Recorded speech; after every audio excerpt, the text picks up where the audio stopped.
Buenas noches para todos. Buenas noches, Hoy, doctor. No, ¿qué tal? ¿Cómo están?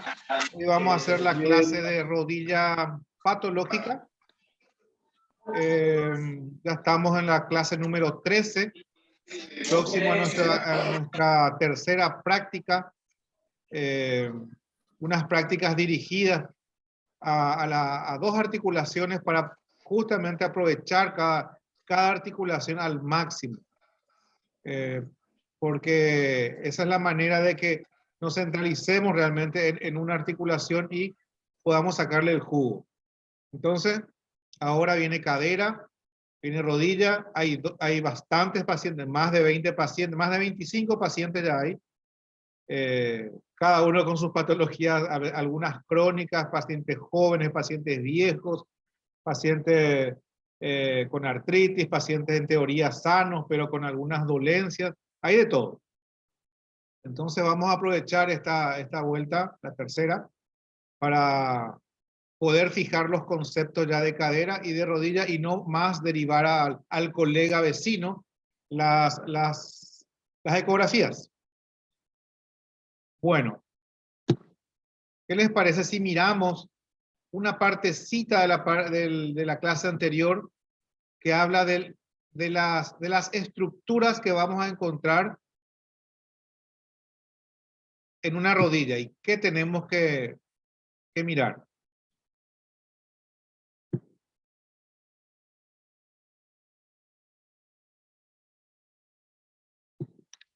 Bueno, vamos a la parte de la exploración acá. ¿Se ve la diapositiva? Sí, doctor, se ve súper bien. Ok. Muy bien. Bueno, vamos a empezar la exploración. La rodilla tiene una cara anterior, una cara medial, una cara lateral y una cara posterior. La cara anterior se divide en una parte suprapatelar y una infrapatelar. La suprapatelar, vamos a tener una estructura que se llama el tendón del cuádriceps, que justamente une a toda la musculatura del cuádriceps, que es el vasto interno, el vasto externo, el recto anterior y el crural, que se unen en un tendón conjunto y forman el tendón del cuádriceps que se va a insertar en la rótula, en la parte superior de la rótula. O sea que tenemos una inserción del cuádriceps también. Vamos a encontrar unos recesos parapatelares. Al costado del tendón del cuádriceps van a haber unos espacios que a veces se pueden rellenar solamente esos espacios y entonces estamos frente a un derrame parapatelar interno, parapatelar externo. Entonces, también son espacios que vamos a ver y se ejemplifica mejor en la práctica. Y luego tenemos la bursa suprapatelar que va a estar por debajo del tendón del cuádriceps. Entonces, colocando a nuestro paciente en decúbito dorsal con el miembro inferior en una semiflexión, 30 grados más o menos, y colocando nuestro traductor con la marca hacia arriba, o sea, significa en dirección a la cabeza del paciente, tenemos que lograr esta imagen, de encontrar a la rótula como nuestro reparo óseo en su extremo superior, el tendón del cuádriceps, estructura tendinosa, fibrilar, con características que ya recorrimos desde hombro, codo, muñeca, cadera, y acá no es la excepción, seguimos con el tendón normal que tenemos que encontrar. Y hacemos la exploración desde la inserción hasta la unión miotendinosa, ya entrando en el tercio inferior del muslo, tanto en cortes longitudinales como transversales. Y ahí nos recordamos cómo explorábamos el tendón del bíceps, la porción larga del bíceps, desde la parte más superior de la corredera hasta la unión miotendinosa. La misma cosa para el tendón del cuádriceps. Pero acá, una vez que ya pudimos diferenciar el cuádriceps, su inserción y su unión miotendinosa, Ahí nos vamos y miramos por debajo de él y normalmente vamos a encontrar grasa, paquetes adiposos. Y esos paquetes adiposos pueden estar desplazados o pueden estar desplazados por cuando tenemos una bursitis, porque ahí está ubicada una bursa, la bursa suprapatelar. Y eso puede hacer un desplazamiento a ambos lados y lo que va a predominar es una imagen anecoica, homogénea, a veces sin tabiques, a veces con tabiques, a veces con hipertrofia, dependiendo del tipo de paciente que tenemos. También se hace el corte transversal, donde vamos a ver un tendón aplanado. Un tendón aplanado en principio, o sea, cuando está normal. Otra imagen de lo que es el tendón aplanado. Un corte longitudinal, el corte transversal. Y luego nos vamos a la parte infrapatelar, donde vamos a tener el tendón rotuliano, la inserción superior e inferior del rotuliano, una bursa prerotuliana que va a estar en dirección y por encima de la rótula, una bursa infrarotuliana que se divide en dos, que sería una superior y una inferior. La superior está por encima del tendón rotuliano y la inferior, la profunda, por debajo del tendón rotuliano, o sea, en relación a la grasa de Hoffa. Entonces, haciendo el seguimiento hacia abajo, justamente, vamos a colocar el traductor en nuestro reparo óseo buscando la rótula. Y ahí vemos la inserción superior del tendón rotuliano y nos vamos, tanto en corte longitudinal y transversal, hasta la unión, en la inserción inferior sería, en la tibia. Más o menos aquí. Y ahí vemos todas las cosas que, cómo está la inserción, si hay irregularidades, si hay calcificaciones, si hay fibrosis, si es homogéneo realmente o es heterogéneo sucio, y si está engrosado o no está engrosado. Todas las características que ustedes ya saben que hay que describir cuando nos enfrentamos a un tendón. Luego tenemos una cara medial, donde vamos a tener una línea articular, un cuerno meniscal, un ligamento colateral medial, la pata de ganso y la bursa anserina. Podemos colocarlo de lado, como puede estar también manteniendo la flexión de la rodilla, y vamos a buscar las imágenes. Entonces, por arriba, en principio, buscamos en la parte medial, se busca primero el plano profundo del fémur y la tibia, o sea, la articulación femorotibial. Y en el medio, el cuerno meniscal,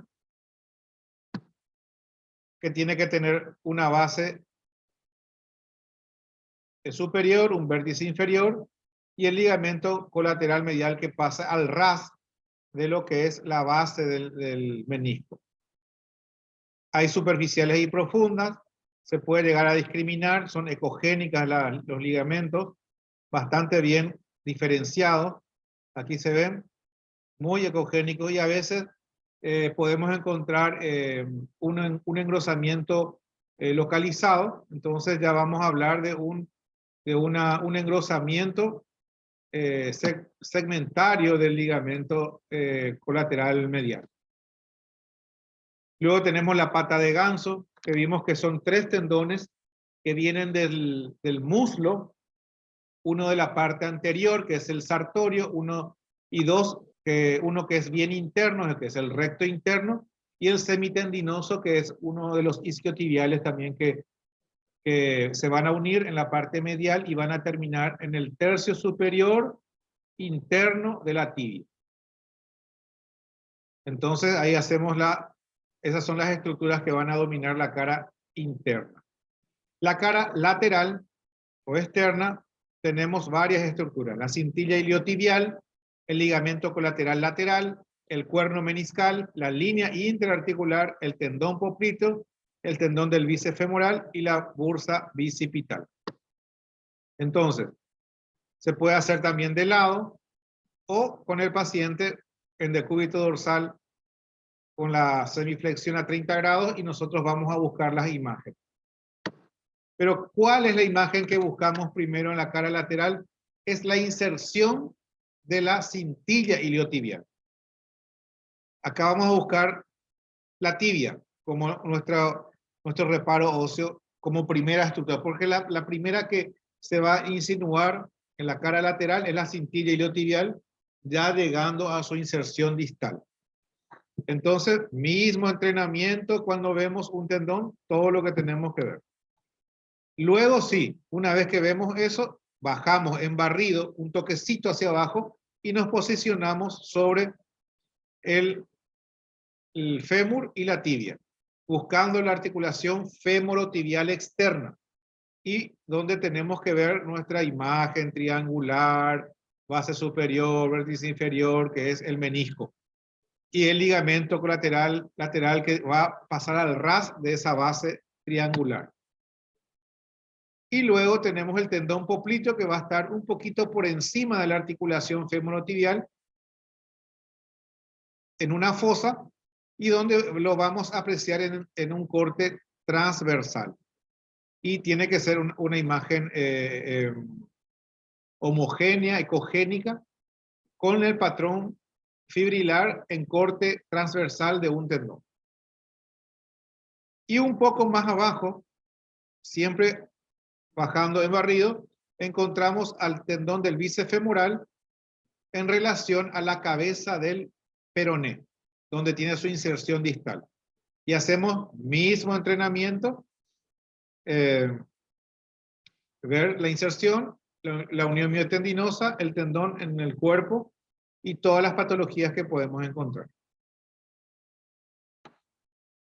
Y luego tenemos otra, que es la cara posterior, que vamos a dividirla en tres, justamente en una forma práctica para que podamos identificar las estructuras que van a dominar esa zona.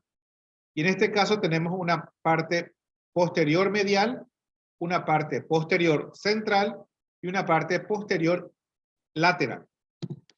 En la parte posterior colocamos primero en un corte transversal para ver todas las estructuras que, tanto tendinosas, musculares, y luego nos posicionamos hacia la parte medial buscando la parte posterior del cóndilo interno, el cuerno posterior del menisco interno. O sea que podemos ir bien hacia la profundidad y localizar eso. Posteriormente vamos a ver en corte transversal, de lateral a medial, el gemelo interno, el semitendinoso, el semimembranoso, el recto interno y el sartorio. Es como si fuera como un conglomerado de tendones que podemos ver en esa zona. Y también la relación del semimembranoso y el gemelo interno. En ese límite de ambos músculos se va a insinuar la bursa gastrocnemio semimembranosa en el caso que esté ocupada. Yo hoy les envié una foto del atlas que tengo en el consultorio mostrando esa relación en la parte medial. El semimembranoso con el gemelo interno. Y en ese punto, en ese límite, aparece la bursa gastrocnemio semimembranosa, que posteriormente se va a convertir en un quiste de Baker cuando tenga las paredes bien íntegras, bien definidas, bien regulares, que voy a mostrar un poquito más adelante. Aquí está justamente el semimembranoso y el gemelo, y ahí está el límite donde aparece. Acá aparece, ya se está abriendo ese límite y eso ya es una bursitis gastrocnemio semimembranosa. Y también tenemos que tratar de identificar el semitendinoso en relación al semimembranoso, justamente para poder ubicar al semimembranoso y después ubicar al gemelo interno. So, vienen todo en cadena. Es como si fuera que nos vamos bajando de lo que es la cara posterior del muslo y nos vamos enfrentando a un músculo, relación a un músculo, al otro, así nos vamos. Para no fallar y no hacer malos informes. Y otra relación importante que es el gemelo externo y el gemelo interno y el sóleo, donde se unen en la parte posterior y también es un lugar de frecuentes roturas a ese nivel. En la parte central que vamos a tener los vasos popliteos, bien al centro, bien en el medio de del hueco popliteo, vamos a encontrar la arteria, la vena a ese nivel y no confundir con un quiste de Baker. Aunque están muy cerca en las estructuras, tenemos que definir bien y separar y distinguir realmente cuando hay un quiste de Baker y cuando es un aneurisma de arteria poplitea, por ejemplo.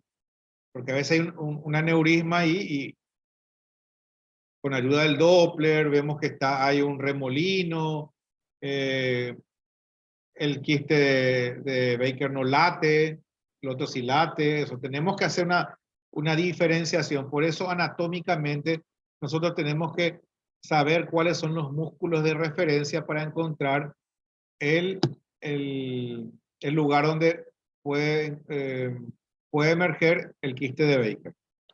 Y también ver los vasos popliteos en buena forma, o sea, saber dónde lo vamos a ubicar. Ahora en la práctica vamos a insistir también en esa parte.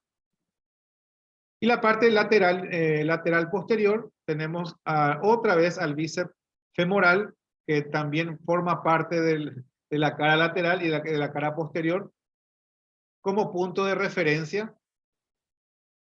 Vemos al gemelo lateral también que se la puede diferenciar y el nervio peroneo común que también viene de la bifurcación del nervio ciático, se va posicionando hacia el lateral, pasando por encima y por detrás la cabeza del peroneo. Bueno, hasta aquí alguna preguntita, alguna consulta. Hola Romina, hola Paola, hola Luis, Hola, profe, ¿qué tal? hola Jerónimo. ¿Qué tal? ¿Cómo estás? Bien, bien. Buenas Acá noches.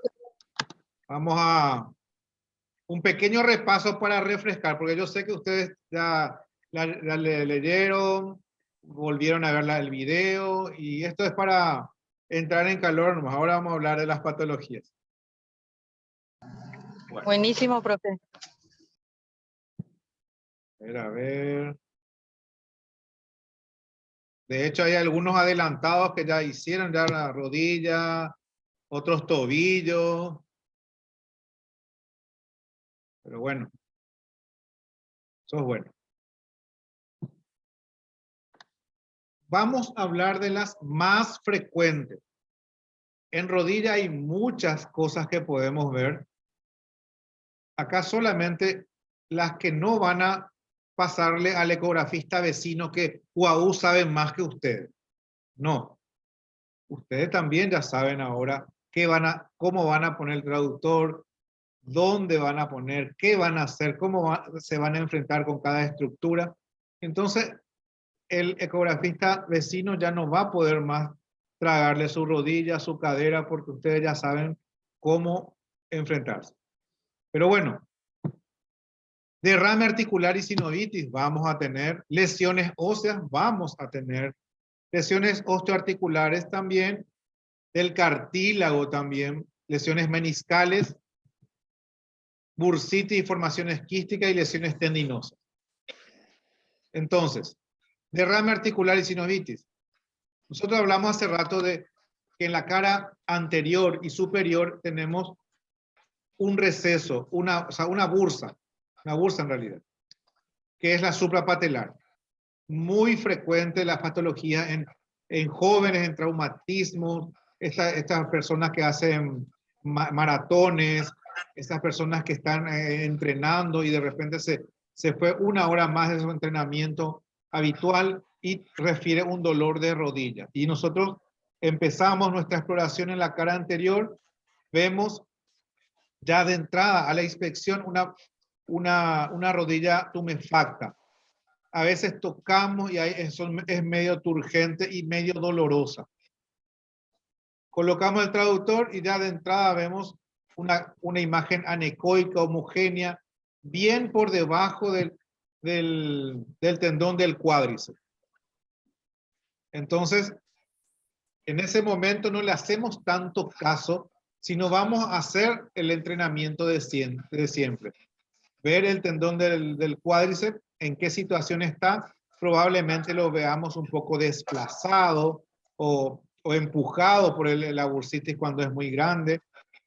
Y una vez que definimos la situación del tendón, vamos a definir la situación de la ocupación de la bursa. ¿En qué características tiene? Tampoco vamos a hablar del volumen. El volumen no nos importa al comienzo. Nos importa más las características. Último, dejamos el volumen para ver si le ayudamos con un drenaje, lo que sea. Pero nosotros tenemos que describir las características de esa ocupación. Acá, por ejemplo, uno bien grande, la bursitis. Acá otra vez el tendón del cuádriceps, donde vemos que no es un cuádriceps totalmente homogéneo, es un poco heterogéneo, sucio por donde se lo mire. Y vemos por debajo el receso ocupado. Otra imagen parecida, una ocupación bastante, a veces se puede ir hasta el tercio inferior del muslo. Es como si fuera que está disecando esa bursitis. Tanto en el corte longitudinal como en el transversal, primeramente buscamos las características de esa ocupación, posteriormente vamos a hacer cuánto es el volumen, porque hay colegas que de repente piden eso, el volumen, porque quiere drenar nomás. Y no, hay que dar características, porque a ese le drenás y al día siguiente está igual o peor. Ahí hay que administrar tratamientos en buena forma. Lesiones óseas, también vamos a tener a veces irregularidades en los extremos. Vamos a tener. Por eso tenemos que llegar hasta las inserciones. En este caso hay una enfermedad muy característica en puber, en adolescentes. Entre 11 y 13 años es más frecuente todavía. Cuando son niños que hacen mucho esfuerzo desde temprana edad y hay como una calcificación del tendón por sobreesfuerzo a nivel del extremo distal del tendón rotuliano y afecta rápidamente la inserción. Entonces técnicamente vemos una calcificación del tendón rotuliano en chicos de no más de 15 años. A veces puede ser unilateral, a veces bilateral, pero está muy de la mano con los esfuerzos excesivos en estos chicos a esa edad. Por el tema de que el crecimiento óseo no está todavía muy maduro y hay un sobreesfuerzo sobre esos puntos de anclaje de los tendones. En este caso, el tendón rotuliano. Entonces hay lesiones óseas también. Acá vemos esta es una chica, una nena de 13 años que tiene calcificaciones sobre el tendón rotuliano en la inserción inferior. Lesiones óseas también pueden estar en lo que serían las articulaciones femorotibial, por ejemplo. La femorotibial podemos encontrar procesos de artrosis. Cuando vemos esa unión entre fémur y tibia, que tiene que estar bien alineado, es totalmente irregular tanto en el fémur como en la tibia, o a veces en uno sí, en el otro no. Entonces estamos frente a signos de artrosis. O a veces en algunos autores le llaman osteoartritis, porque generalmente está asociada a patrones como la artritis reumatoidea. Entonces, y también a otras como asociada a un derrame, a una bursitis. Entonces, en ese punto también las articulaciones que tenemos en las femorotibiales son las que más sufren ese tipo de signos o de situaciones. La artrosis que pueda tener a ese nivel. A veces podemos tener protrusiones meniscales. La protrusión meniscal, en este caso, sale y totalmente del esquema que estábamos viendo de fémur, tibia, y aquí teníamos que ver el menisco así chiquitito, bien en el espacio articular y por encima del ligamento. Nada que ver. Lo que podemos llegar a ver es una protrusión total del el cuerno meniscal, en este caso un grado 3. ¿Por qué es un grado 3? Porque hay una protrusión total y una pérdida de la anatomía del lugar donde tenía que estar y con una distensión total del ligamento que a veces puede estar acompañado de una rotura parcial o total de la misma. Un grado 2 sería cuando pierde y cuando sale del lugar, pero hay una distensión ligamentaria, pero el ligamento en sí se encuentra íntegro, la estructura en sí está íntegra, solamente está un poco abombado. Entonces indirectamente estamos hablando de un grado 2. Y un grado 3, de grado 1 es cuando hay un leve abombamiento del cuerno meniscal sin afectar al ligamento colateral interno o externo. O sea, entonces ahí tenemos los grados de protrusión.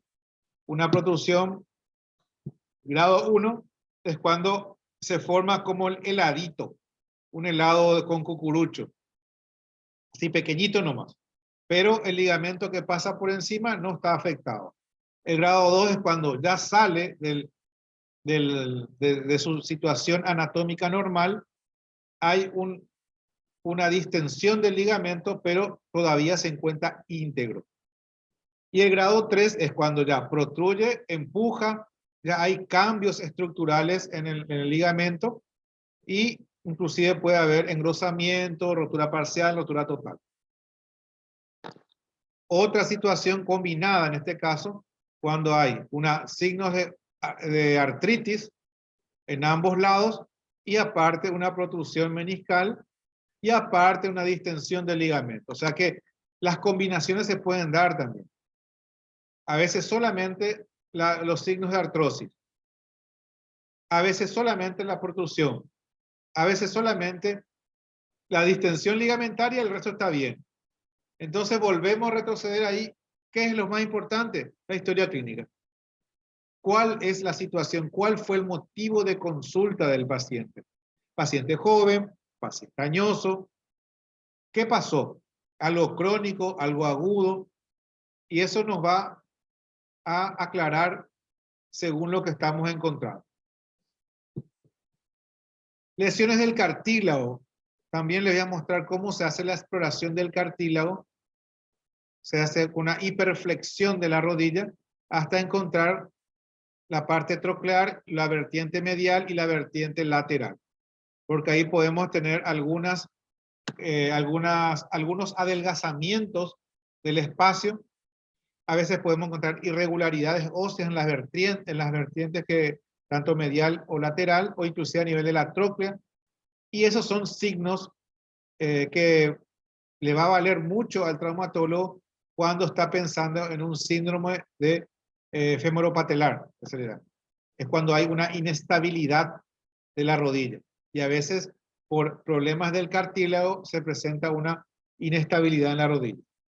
Entonces, eso también hay pacientes con artritis reumatoidea para el sábado, y vamos a mirar su cartílago y vamos a definir las patologías del síndrome femoropatelar. Condromalacia, a veces como si fuera que hay algunas piedritas dentro del cartílago. A veces hay a veces son múltiples, producen un adelgazamiento, una solución de continuidad de la línea hiperecoica. También vamos a definir eso. Puede estar a nivel de la tróclea, puede estar a nivel de la vertiente medial, de la vertiente lateral. Entonces, lesiones del cartílago también tenemos. Lesiones meniscales, estábamos hablando hace rato, que aparte de la protrusión podemos ver roturas. Podemos ver quistes parameniscales. En este caso, vemos una pequeña rotura doble del menisco. Entonces, primero definimos, hacemos nuestra exploración. En este caso es el menisco interno. Entonces, Primero nos posicionamos sobre el fémur, la tibia, vemos cómo está eso. Inclusive podemos decir que hay una leve subluxación a este nivel, con una leve protrusión del menisco, con rotura, y el ligamento en sí está íntegro. Entonces, por historia clínica, capaz que este paciente nos dice que estaba jugando básquet, que hizo un mal movimiento, estaba jugando fútbol, recibió una patada en el nivel de la rodilla, y 48 horas después le hacemos la ecografía y encontramos estos signos. Rotura parcial, pero el ligamento está bien, el fémur está bien, la tibia está bien, pero no están bien alineados. Hay una leve subluxación a ese nivel. Otra imagen de rotura de menisco, bien puesta, haciendo prácticamente 2 meniscos y que están protruidos también. Acá hay otra protrusión meniscal, empujando levemente ya al ligamento. Esto sería un grado 2.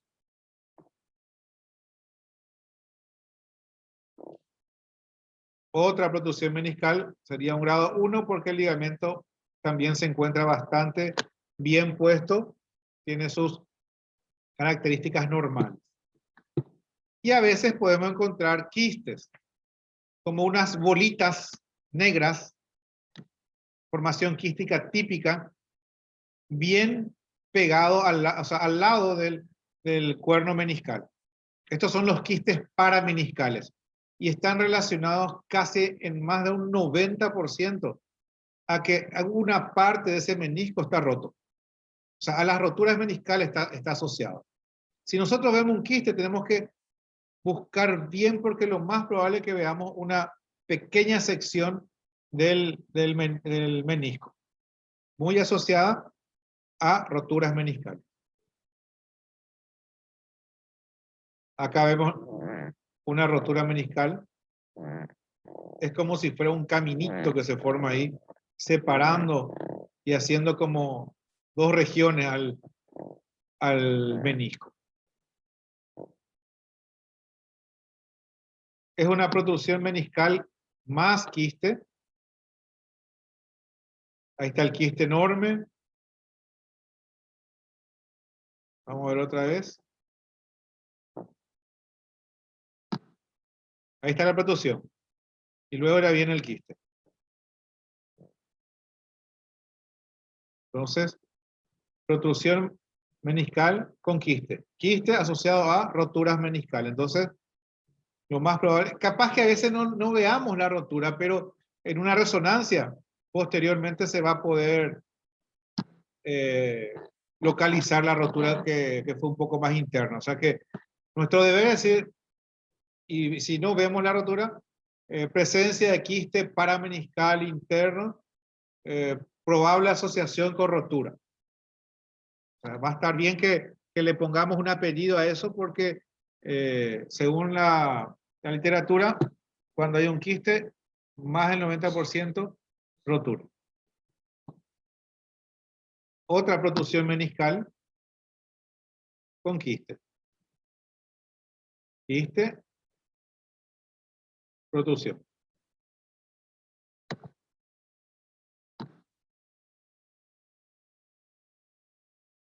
Siempre para mostrar la asociación del quiste con el menisco. Otra cosa, articulación de la rodilla de las bursas. Vamos a repasar. Las prerrotulianas, por delante de la rótula. Suprarrotuliana, por debajo del tendón rotuliano, del tendón del cuádriceps. Las infrapatelares, superficial, por delante del tendón rotuliano. La profunda, por debajo del tendón rotuliano. La anserina, en relación a la pata de ganso, en la cara medial. La poplitea, vemos también una poplitea. Y luego tenemos la semimembranosa. que es la gastronemia o semimembranosa sería. La poplita es un poco más chiquitita y está en relación al músculo popliteo. Y la semimembranosa o gastronemia o semimembranosa es el punto de partida del quiste de Baker. Y aquí tenemos la bursitis prerotuliana, rótula, y por encima la bursitis prerotuliana. Muy asociada a traumatismo, caída, la señora se bajó de un colectivo y se cayó de rodilla. Y después de 2 días ya se le hinchó la rodilla y vemos en la ecografía una formación ovalada, una imagen ovalada, que cuando comprimimos se desaparece inclusive, pero al poner al ras vemos una formación, una ocupación. Esa es la bursitis prerotuliana y está en dirección a la rótula, por encima de la rótula, o sea, es subcutánea. La infrarrotuliana superficial por encima del tendón rotuliano. Tendón rotuliano y por debajo jofa. Y al lado de jofa está la bursa profunda, infrarrotuliana profunda. Entonces, ahí la diferencia de la infrarrotuliana profunda en dirección, o sea, por debajo del tendón rotuliano. Y la superficial por encima del tendón rotuliano. Y el quiste de Baker en la cara posterior y medial. A veces encontramos formaciones bien redondeadas, a veces formaciones ovaladas, a veces encontramos totalmente anecoicas, homogéneas y sin tabiques, y a veces encontramos con tabiques finos, tabiques gruesos, a veces encontramos con hipertrofia sinovial, y a veces están bien íntegros, y a veces están rotos. Y tenemos que buscar en la relación del músculo semimembranoso y el gemelo interno. Otra imagen se hace en corte longitudinal y transversal, buscando justamente definir y no confundir en este momento con los vasos poplíteos. Y acá vemos el quiste y acá está la línea de separación entre lo que es el gemelo interno por debajo y el semimembranoso por arriba. Otra imagen. Tenemos que definir bien sus paredes, si son finas, si son gruesas. Y después la parte interna, si es que hay ocupaciones, o sea, si es totalmente anecoica o ya tiene ecos internos, si tiene calcificaciones, a veces hay, inclusive en los tabiques. Hace poco hice esta ecografía que hay acá hasta la fecha 29 de octubre. El 29 de octubre hice un quiste de Baker roto en su extremo distal, o sea, en la parte más distal del quiste había una solución de continuidad y eso se va como disecando hacia la pierna, llegando a posicionarse por encima del gemelo interno o el gemelo externo también.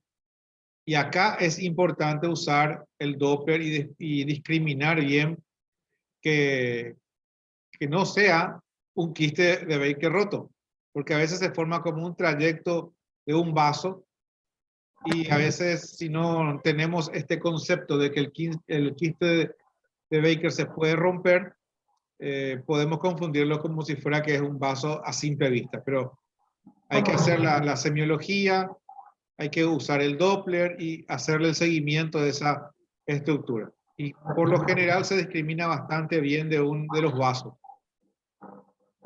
poplíteos.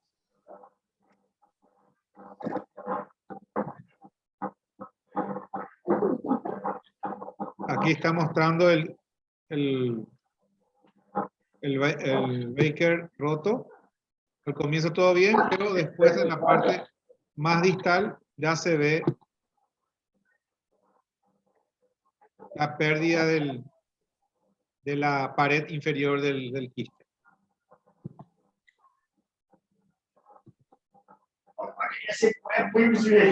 Otra vez, mostrando. De ahí nos vamos hacia la parte más inferior. La pierna, por encima del gemelo. Hay que fijar bien eso, ¿eh? Acá, por ejemplo, tiene algunos tabiques finos. Luego ya se rompe y se va hacia la pierna. Las bursitis las tenemos semimembranosa. Buscar primero nuestros límites y vemos, y sin apretar mucho, vemos si es que hay o no una distensión de esa zona. Entonces, es un entrenamiento que tenemos que hacer en la cara posterior también. Discriminar esas tres zonas.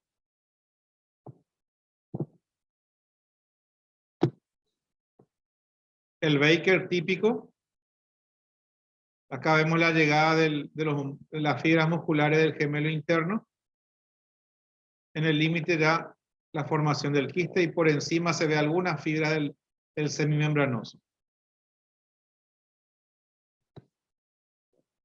El quiste Baker roto, cuando se perdió la parte inferior del quiste se rompe y se empieza a diseminar hacia la pierna, sobre el gemelo interno o sobre el gemelo externo también. Y al final sí vamos a hacer las mediciones cuánto tiene el quiste de Baker, porque en la parte avanzada podemos hacer una aspiración de quiste de Baker ecoguiada, y para eso sí ya nos va a servir cuánto tenía el volumen al iniciar, cuánto tiene al terminar el procedimiento. Entonces, para eso sí nos sirve, pero las características son las que van a dominar, y a veces descomprimiendo en más del 50% a este quiste, el paciente se queda prácticamente sin un dolor por un buen tiempo. Meses sin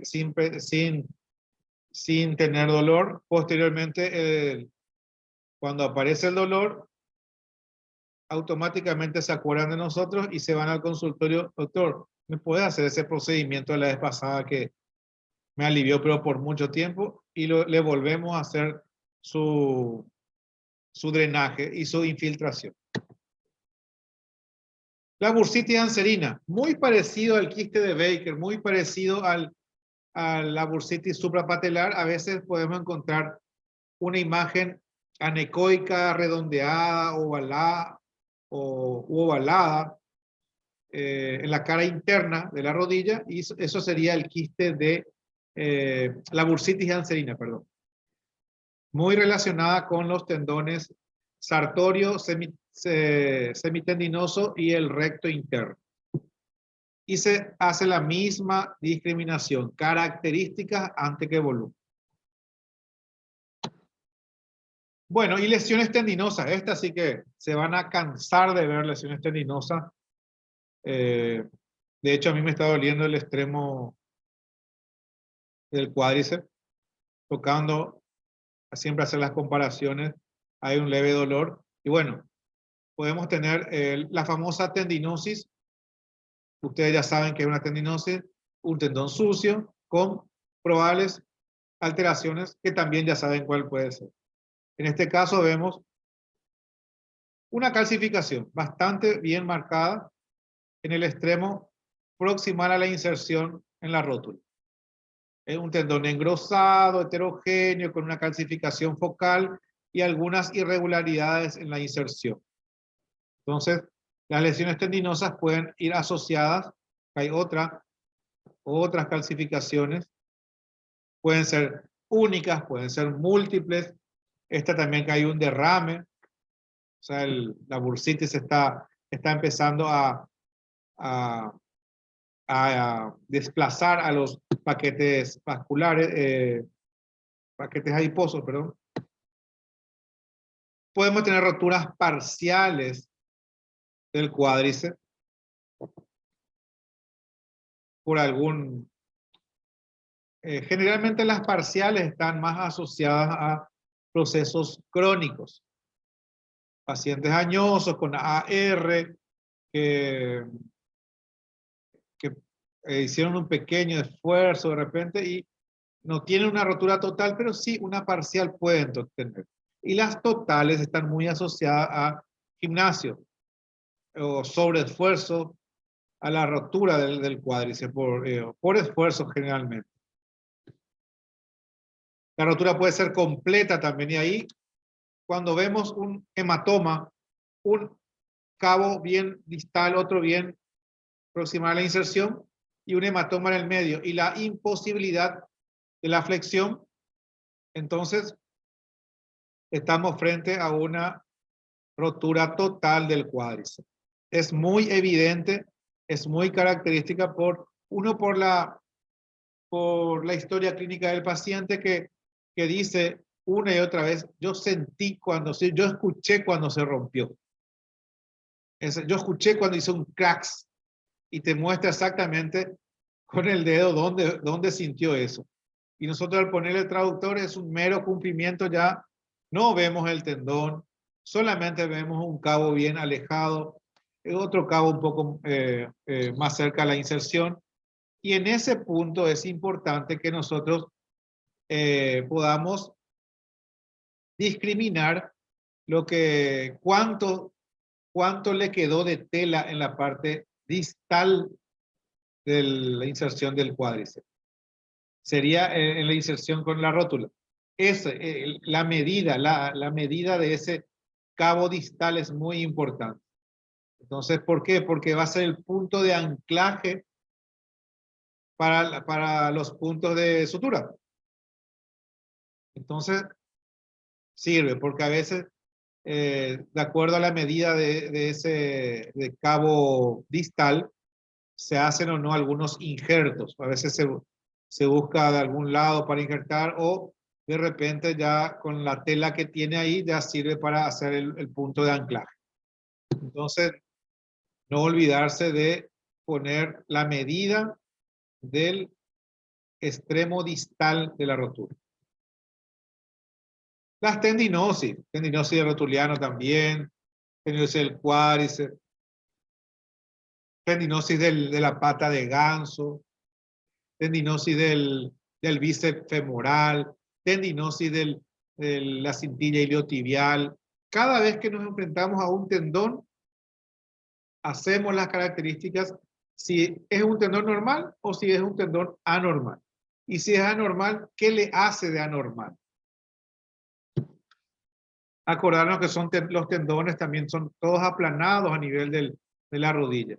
Y cuando los vemos más redondeados o ovalados, ya tenemos que sospechar de que estamos frente a una tendinosis a lo bajo. Y a veces puede estar aplanado, pero igual tienen cambios estructurales. O sea que tampoco es una ley que tengan que estar bien redondeados para hablar de una tendinosis. Las calcificaciones también se pueden dar en el rotuliano, tanto en la parte superior como en la parte inferior, engrosamientos también localizados. Engrosamientos localizados también puede haber. A veces una gran calcificación. Y las calcificaciones tenemos que anotarlas, tenemos que describirlas, no pasar de alto una calcificación, porque indirectamente la calcificación nos está advirtiendo de que en algún momento ese tendón se puede romper en esa zona. Es como poner una seña. Chicos, acá esto se va a romper de aquí a un tiempo si no se hace algo. Así como pasa en el tendón rotuliano, también como pasa en el supraespinoso, por ejemplo. Esas calcificaciones indican que en cualquier momento o es la zona de elección donde se va a romper si es que no se hace algún procedimiento que pueda rever esa situación. Porque ahora hay varios. Está el lavado cálcico, está el lavado, las ondas de choque, los plasmas ricos. O sea que hay una serie de cosas que se puede hacer para retardar eso. Pero si no se hace nada, una calcificación indirectamente ya está avisando el lugar donde se va a romper ese tendón. Las calcificaciones pueden ser bien focales también. Eso también se informa. Y el rotuliano también se puede romper tanto arriba como abajo. Frecuentemente se rompe más hacia la parte superior, o sea, hacia el tendón rotuliano en su inserción rotuliana. La misma cosa. Vamos a ver una retracción del cabo hacia distal.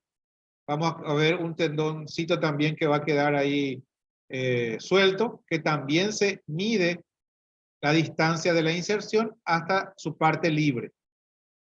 Y eso es un dato muy importante para el traumatólogo, para la sutura que puede hacer del tendón rotuliano.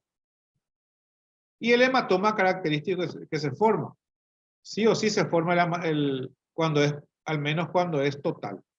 En el cuádriceps, en el tendón rotuliano, en el tendón porción larga del bíceps, en el tendón del tríceps, en el tendón del bíceps porción corta. Hablamos que cuando es total, se forma el hematoma correspondiente. Y el rotuliano no es la excepción, se forma también el hematoma correspondiente. Patología de la cintilla iliotibial, podemos tener irregularidades óseas también a ese nivel. Y se informa como una entesitis de la cintilla iliotibial. Claro que se informa así. A veces en corredores es muy frecuente la patología de la cintilla iliotibial. Y hay una patología que se llama síndrome de fricción de la rodilla. Cuando la cintilla iliotibial, a su paso por el cóndilo femoral lateral, hace un rozamiento entre el hueso y el tendón, la cintilla. Y como hay un sobreuso, un sobreesfuerzo de ese paciente, produce un desgaste a ese nivel. O sea, se gasta el borde óseo del cóndilo y se gasta también la cintilla iliotibial y produce un engrosamiento bastante considerado y que el paciente cuando empieza a correr, después de unos 10 minutos ya le empieza a doler la cara lateral de la rodilla. Y es por la fricción en exceso que produce la cintilla iliotibial por el cóndilo. También el bíceps femoral, podemos encontrar todo eso. Problema en la inserción, problema en el tendón propiamente dicho, problema en la unión miotendinosa. A veces hay roturas en la unión miotendinosa y el pedido fue para descartar una tendinosis del bíceps femoral y llegamos hasta la unión miotendinosa y encontramos una rotura. O encontramos una entesitis a nivel del peroné. Aquí está la cintilla iliotibial a su paso con el cóndilo, que produce una zona totalmente hipoecoica a nivel de la cintilla iliotibial.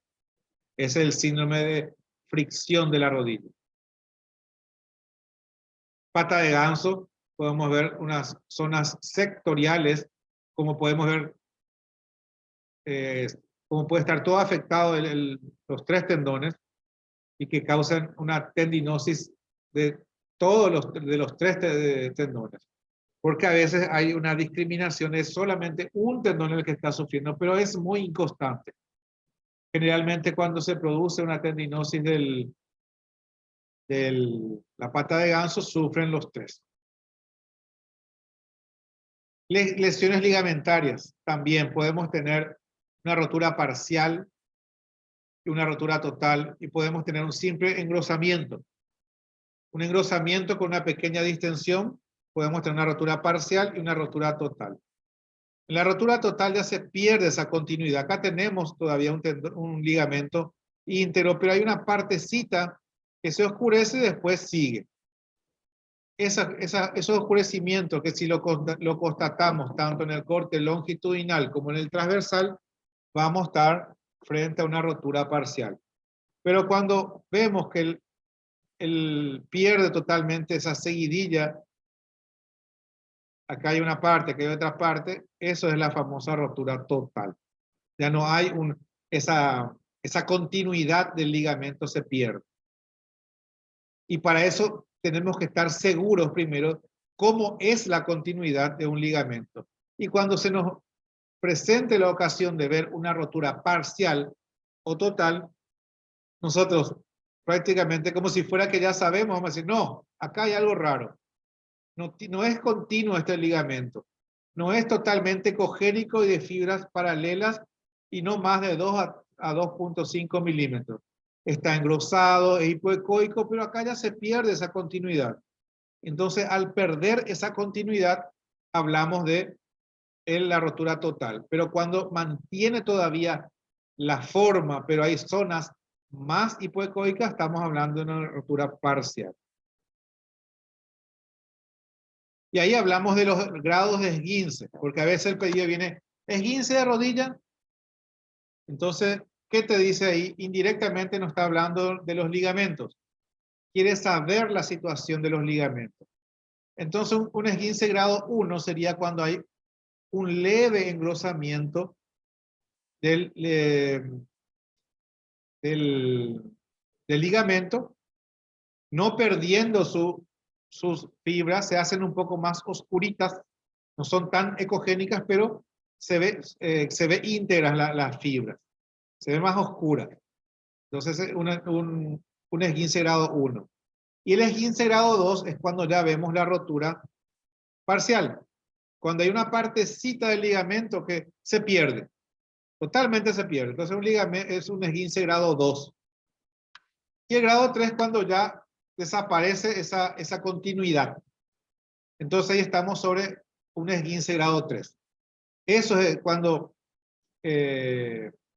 nos está hablando del esguince de rodilla.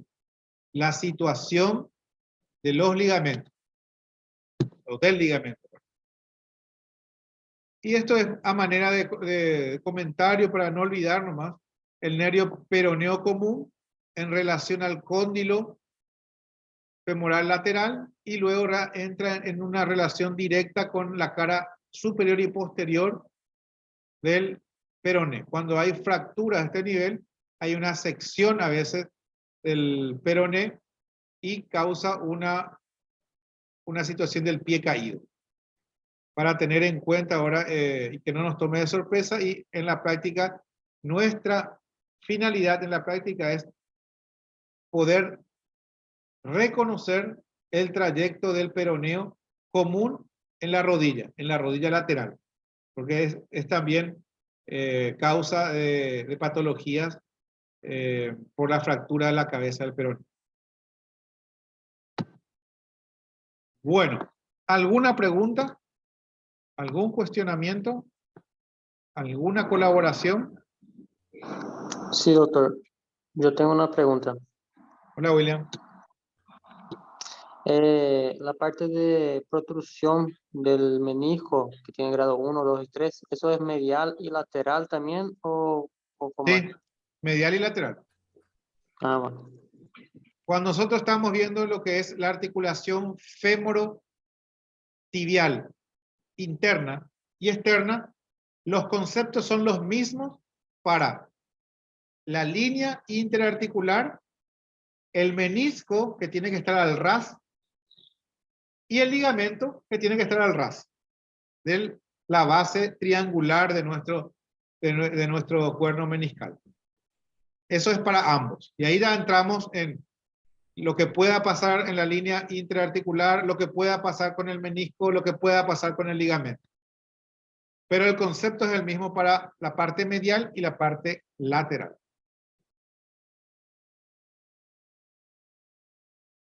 Doctor, una consulta. Cándido.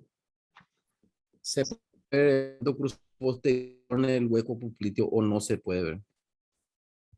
Espera, no te escuché bien. No te escuché. Sí se puede ver el ligamento cruzado posterior en el hueco popliteo.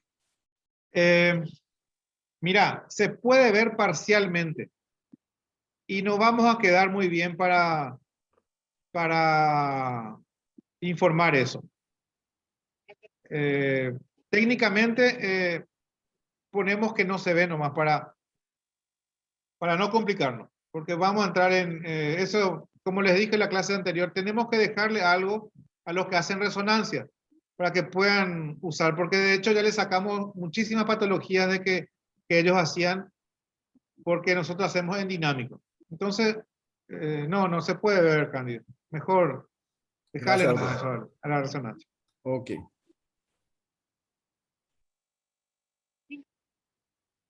Marta, Luis, Boris, Edgar, No, Epson, Paola, Juan Carlos, Romina, doctor, el nervio peroneo se mira donde la cabeza del peroné, ¿no? sí.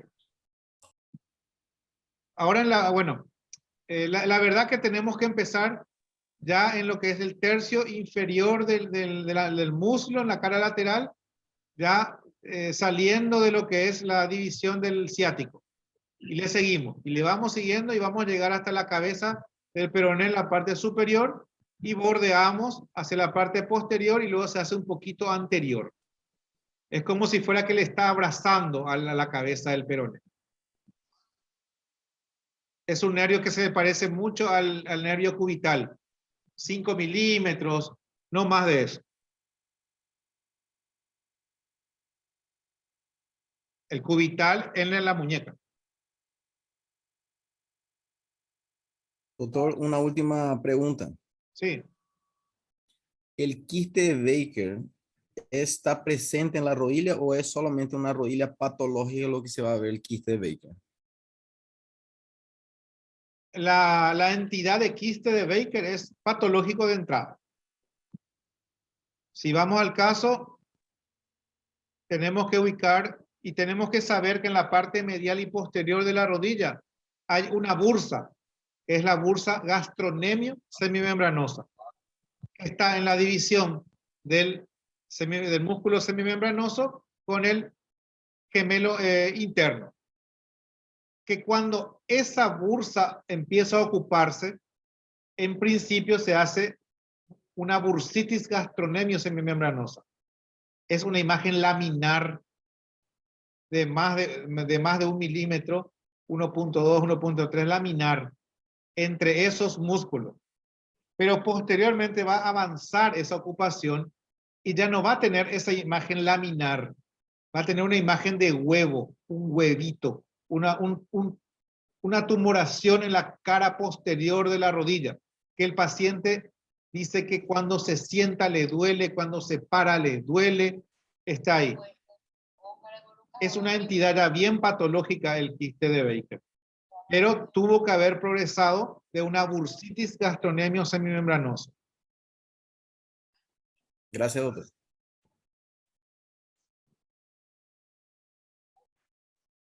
Doctor, para ver el músculo popliteo, ¿en cuál cóndilo hay que ver el tendón, doctor? ¿O cómo se El hace para tendón ver? popliteo tiene relación cuando nosotros miramos la cara lateral. La cara lateral empezamos con la cintilla iliotibial, primero, bien arriba, de inserción hasta toda la prolongación, hasta su paso por el cóndilo. Posteriormente nos ubicamos nuevamente donde empezamos a verle a la cintilla iliotibial y bajamos, así en barrido, bajamos hasta encontrar la articulación femorotibial externa. Y ahí nosotros evaluamos la línea intraarticular, el menisco y el ligamento colateral lateral.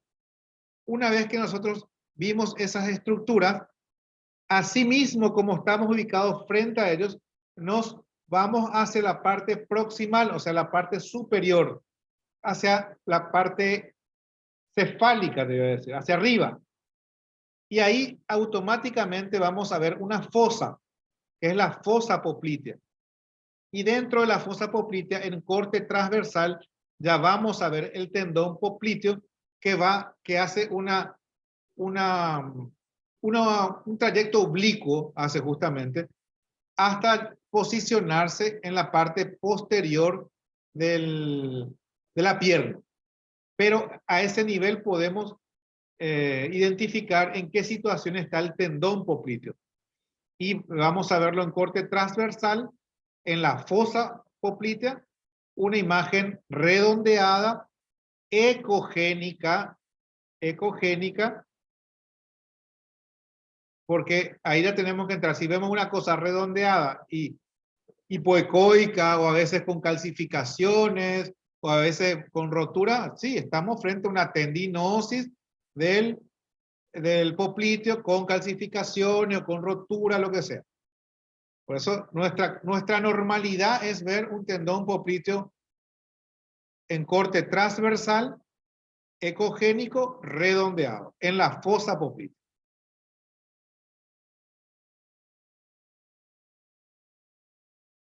Gracias, doctor. Una última pregunta, doctor. El sóleo, ¿cómo hacemos para ver el sóleo? Mira, yo no insistí mucho con el sóleo, Boris, porque no quiero llenar de referencia. El sóleo ya se lo ubica por referencias musculares más que otra cosa. Entonces, ese es un capítulo aparte, pero ahora el sóleo está ubicado en la parte central en relación a los vasos poplíteos. Es una referencia a los vasos poplíteos y los gemelos. En la parte más superior vamos a ver que se unen los gemelos y por debajo del gemelo ya nace el sóleo. Pero ya te digo, vamos a entrar a hablar de pierna prácticamente, y las referencias se van a hacer diferentes, pero está para lo que yo quiero que ustedes aprendan ahora, que está en la parte más medial de la cara posterior de la rodilla en relación a los vasos poplíteos. Gracias, doctor. Gracias. Bueno, ¿alguna otra? Ok. Gracias. Doctor, buenas noches. Buenas noches. Eligio soy. Sí, hola, Doctor, Eligio. en realidad me quiero ofrecer como paciente porque justo tengo yo una lesión cerca del semimembranoso, o sea que me gustaría ahora que por favor me hagan, y voy a tratar de llevar por si acaso para la infiltración porque hace 6 meses por ahí que tengo ese problema y no me pasa. Por supuesto. Señor, no, vengo esta cuestión ya de No, pero si van a llevar pacientes o si avisen, porque yo quiero ponerle en los primeros lugares en todo caso para tratar porque ya hay una lista de pacientes ya para no agolparnos tanto. bueno. Y yo quiero que me confirmen si van a irse todos, entonces para mejor organización nomás. De hecho van a estar las 3 máquinas de Saote nuevamente y vamos a empezar a las 8. Un poquito antes vamos a estar ahí para poder organizarnos, y los pacientes son los más puntuales en este diplomado, son muy puntuales los pacientes, llegan bastante ahora. Y bueno, tenemos bastante y para recorrer toda la cadera, la rodilla, pero suficiente. Entonces, yo les aliento a que lean algo. Yo les voy a enviar el cuestionario de rodilla mañana y el modelo de descripción de las rodillas por caras. Una descripción de la cara anterior, la medial, la lateral, la posterior. Es mucho mejor así para poder fijar las estructuras. Y la finalidad del modelo es para que ustedes vean realmente qué tienen que mirar, que no se pasen de alto, que puedan discriminar las estructuras. Entonces también es un entrenamiento que de a poco van a ir ganando también eso.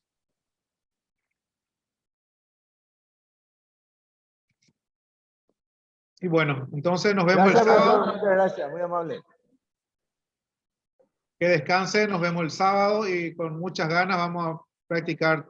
Los que quieran llevar su equipo, pueden llevar para poder optimizar y poderle sacarle el jugo a todo lo que puedan hacer, sin problema.